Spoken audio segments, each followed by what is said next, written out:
কিশোরগঞ্জের পাগলা মসজিদের ৯টি দান সিন্দুক খুলে এবার মিলেছে রেকর্ড সংখ্যক ২৮ বস্তা টাকা, বিপুল পরিমাণ স্বর্ণালংকার ও বৈদেশিক মুদ্রা।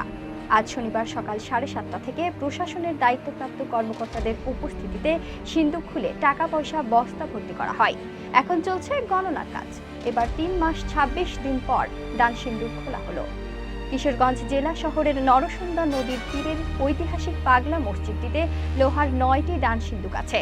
প্রতি ৩ থেকে ৪ মাস পর পর এই সিন্দুক খোলা হয়। এর আগে গত ২০ এপ্রিল খোলা হয়েছিল দান সিন্দুকগুলো। তখন ২৭টি বস্তার মধ্যে ৭,৭৮,৬৭,৫৩৭ টাকা পাওয়া গেছে।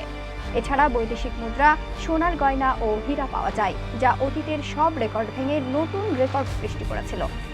পাগলা মসজিদ কর্তৃপক্ষের ভাষ্য, প্রতিদিনই দেশের বিভিন্ন প্রান্তের মানুষ এসে দান করেছেন এই মসজিদে। যারা দান করতে আসেন তারা বলে থাকেন এখানে দান করার পরে নাকি তাদের আশা পূরণ হয়েছে। আর এ কারণেই দিন দিন দানের পরিমাণ বাড়ছে। আর এবার বেশি টাকা হবে বলে ধারণা করা হচ্ছে। প্রশাসনের দায়িত্বপ্রাপ্ত কর্মকর্তাদের উপস্থিতিতে এখন চলছে টাকা গণনার কাজ। দুটি মাদ্রাসায় প্রায় ২৫০ শিক্ষার্থী, ব্যাংকের ৭০ জন কর্মী, মসজিদ কমিটি এবং আইন শৃঙ্খলা রক্ষাকারী বাহিনীর সদস্য সহ প্রায় ৩৫০ জন টাকা গণনার কাজ করছেন।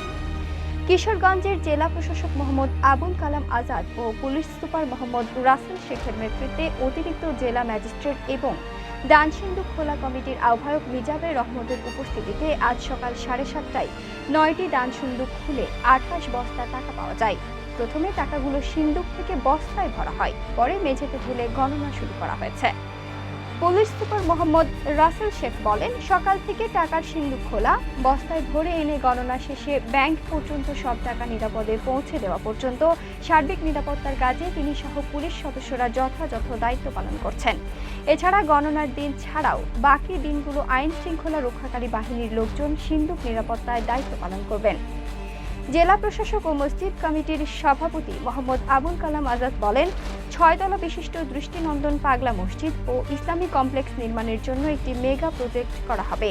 মসজিদ মাদ্রাসা সহ ১.৫ লক্ষ মুসল্লি যাতে একত্রে নামাজ আদায় করতে পারেন, এরকম আকর্ষণীয় একটি ইসলামী কমপ্লেক্স নির্মাণের পরিকল্পনা হাতে নেওয়া হয়েছে।